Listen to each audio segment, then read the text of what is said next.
ایک کافر ہے عتبہ بن ابی وقاص، اس نے ایک طرف سے ہو کر پتھر اٹھایا اور آپ کو مارا زور سے۔ صحابہ کی نظریں تھی تلواروں پر، نیزوں پر، تیروں پر، وہ پتھر نظروں سے نکل گیا، لہذا وہ ان کے اندر کو چیرتا ہوا جا کر میرے نبی کے منہ پر یہاں گڑا، اور آپ سیدھا پیچھے ایسے گئے، پیچھے کیوں؟ پیچھے کھڈا تھا، وہ یہاں گردن میں لگا، کنارہ تھا، بے ہوش ہو گئے، دانت بھی ٹوٹ گئے، چہرہ بھی خون و خون ہو گیا، اب بے ہوش ہو کے یوں گر گئے۔ صحابہ نے سمجھا آپ شہید ہو گئے تو سب نے زار و قطار رونا شروع کر دیا۔ تھوڑی دیر کے بعد آپ کو ہوش آیا تو صحابہ نے عرض کی یا رسول اللہ اب تو ان کے لیے بد دعا فرما دے، وہ نبیوں میں رحمت لقب پانے والا، مرادیں غریبوں کی بغلانے والا، غریبوں کا والی، یتیموں کا مولا۔ تو اب تو حق تھا کہ آپ بد دعا کرتے۔ یہ سامنے امت نہیں ہے، قاتل کھڑے ہیں کافر، آپ نے ہاتھ اٹھائے، صحابہ سمجھے کہ ہوں انہاں دے بیڑے بڑھ گئے۔ اللہم اغفر لقومی فإنہم لا یعلمون، اللہ میری قوم کو معاف کر، انہیں میرا پتہ ہو۔ دیکھو میرے بھائیو، جس نے کافروں کے ساتھ یہ ہمدردی کے قتل کرنے والوں کے لیے دعا مانگی تو مسلمان ہو کر ایک دوسرے کو سلام کرنا چھوڑ چکے، ایک دوسرے کے پیچھے نمازیں پڑھنا چھوڑ چکے، ایک دوسرے پر کفر کے فتوے لگا کے بیٹھے ہوئے۔ مجھے بتاؤ تم میرے نبی کے ساتھ کیا کر رہے ہو؟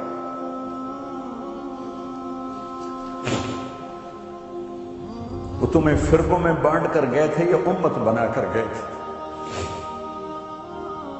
کیوں اس نادان کھیل میں اپنی زندگی برباد کرتے ہو؟ کیوں نہیں مسلمان بن کے رہتے ہو؟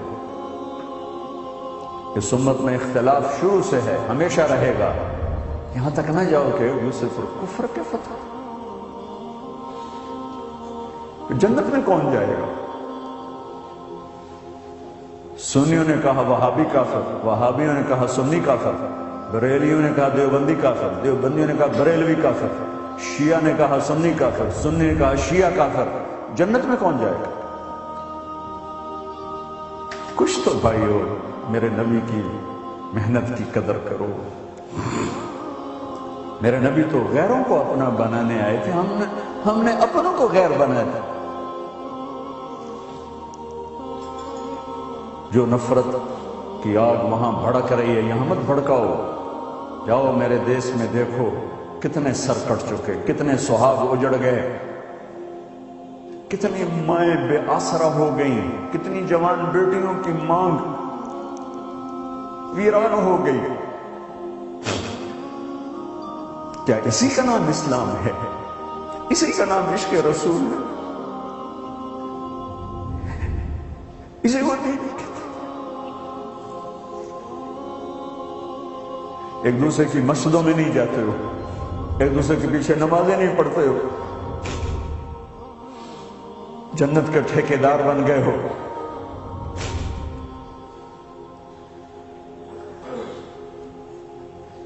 میرے نبی تو عبداللہ بن ابی کا جنازہ پڑھانے کھڑے ہو گئے تھے، جس کا کفر ابو جہل سے بھی بڑا ہے۔ ابو جہل اوپر کی دوزخ میں، عبداللہ بن ابی سب سے نیچے کی دوزخ میں ہے۔ ان کے بیٹے آئے، یا رسول اللہ میرا باپ مر گیا ہے، اپنا کرتا دے دیں گے میں اس کو کفن دے دوں؟ ہم نے کہا لے لو، کرتا اتار کے دے دیا۔ اب کہتے ہیں بدبخت منافق، دفع ہو جا۔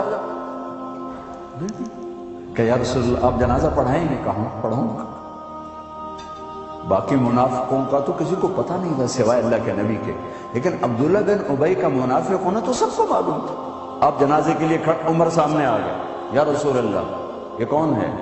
کہ مجھے پتہ ہے کون ہے، تو آپ اس کا جنازہ کیوں پڑھا ہے؟ کہ شاید اللہ معاف کرے۔ کہ عمر پیچھے ہٹ جائے، مجھے پتہ ہے کو میرے اللہ نے کہا ہے تو ان کے لیے دعا کر یا نہ کر میں معاف نہیں کروں گا، میں کرتا ہوں شاید اللہ معاف کر دے۔ پھر فرمایا کہ میرے اللہ نے کہا اگر تو 70 دفعہ بھی ان کے لیے دعا کر تو میں معاف نہیں کروں گا۔ اگر میرا اللہ کہتا اے میرے محبوب اگر آپ 70 دفعہ اس کے لیے دعا کریں گے تو میں معاف کر دوں گا، تو میں اس کم وقت کا 70 دفعہ جنازہ پڑھا دیتا۔ مجھے بتاؤ تم کہاں سے یہ دین لے کر آئے ہو جس میں تم فرقوں میں بٹ گئے ہو، نفرتوں کی آگ تم نے لگا دی ہے، یہ کہاں سے اسلام آیا ہے؟ میں تمہیں اللہ اس کے رسول کا واسطہ دیتا ہوں، امت بن کے رہو، مسلم بن کے رہو، کوئی گنجائش اپنے اپنے عقیدے پر پکے رہو، دوسرے کے لیے گنجائش رکھو۔ کیوں اس قدر ظلم و ستم اٹھائے ہوئے ہیں؟ میں نیا تبلیغ میں گیا، کالج سے نکلا، ہماری جماعت ایک گاؤں میں گئی، ایک مسجد میں، تو امام صاحب آئے، ہمیں ماں بہن کی گالیاں دی اور ہمارے بستر اٹھا کے باہر مسجد دھوو، کتے اندر واڑائے۔ میں حیران پریشان، میں تو کوئی نہیں جانتا تھا کہ مذہب کیا ہوتا ہے، فرقے کیا ہوتا ہے، میں تو کالج میں گانے والا تھا، ناچنے والا تھا، جنید جمشید کی طرح، مجھے تو دین کا پتہ تبلیغ سے پتہ چلا۔ میں حیران پریشان کہ یہ مولانا صاحب کہہ رہے ہیں کہ یہ گستاخ رسول ہیں، اور مسجد دھو دو، باہر کھڑے ہو، یہ مسجد میں کھڑے ہو کر ماں کی گالی دے رہے ہیں، بہن کی گالی دے رہے ہیں، تو پھر معیار دین کیا ہے؟ اتنی نفرت، اس قدر دوریاں۔ اگر ہم کافر تھے تو ہمیں گلے سے لگاتے، ہمارے نبی کی طرح ہمیں کھانے کھلاتے، ہمیں پانی پلاتے، پھر ہمیں بات سمجھاتے، لیکن ماں بہن کی گالیاں، مسجد میں کھڑے ہو کر، امام مسجد۔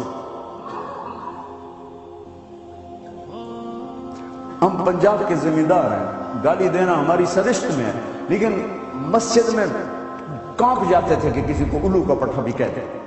ہمارے بزرگ بڑے بھی بہت گالیاں نکالتے تھے، لیکن مسجد میں کسی کو ضرورت نہیں ہوتی تھی کہ وہ میرے والد مرحوم خود بہت غصے والے بڑے سردار آدمی تھے، تو چھوٹی چھوٹی بات پہ مار پٹائی گالیاں، لیکن میں نے نہیں اپنے باپ کو مسجد میں سنا غصے میں بھی کسی کو گالی دیتے ہوئے، ماں بہن کی گالیاں نکالو۔ وہ ساتھ یہ کہہ رہے ہیں کہ یہ گستاخ رسول ہیں، ہم یہ کافر ہیں، ان کو نکال دو، کتے آ گئے، مسجد دھوو۔ میرے نبی کے دور میں تو کافر آ کے مسجد میں رہتے تھے۔ میرے بھائیوں، جو میں عرض کر رہا ہوں، میں اپنا دکھڑا بیان کر رہا ہوں، اس کی سنگینی کو سمجھو۔ یہ پاؤنڈ ڈالر نہیں بچائیں گے جب ہم آپس میں ٹوٹ جائیں گے۔ اللہ نے مجھے دنیا میں پھرنے کا موقع دیا، بار بار دیا، اسی تبلیغ کے سلسلے میں۔ سب سے زیادہ میں اسپین میں جا کے دکھی ہوا، اور میرا دکھ یہ نہیں تھا کہ ہماری یہاں 800 سال حکومت تھی اور ختم ہو گئی، میرا دکھ یہ تھا، میں اس پہ رویا مسجد قرطبہ میں کہ جس وجہ سے اسپین تباہ ہوا، وہ ساری وجہ میرے دیس پاکستان میں موجود ہے اس وقت، اور ہوش نہیں ہے کسی کو۔ مذہب پر لڑائی، سیاست پر لڑائی، دین پر نفرت، سیاست پر نفرت، قوم پہ نفرت، صوبے پہ نفرت، پیشے پہ نفرت، نفرت نفرت نفرت۔ میرے نبی نے پوچھا اسلام کا سب سے مضبوط عمل کیا ہے؟ صحابہ نے کہا نماز، آپ نے کہا نہیں۔ صحابہ نے کہا جہاد، آپ نے کہا نہیں۔ صحابہ نے کہا روزہ، آپ نے کہا نہیں۔ صحابہ نے کہا حج، آپ نے کہا نہیں۔ کہ یا رسول اللہ پھر آپ بتائیں؟ فرمایا دین کا سب سے مضبوط عمل محبت ہے، محبت، محبت۔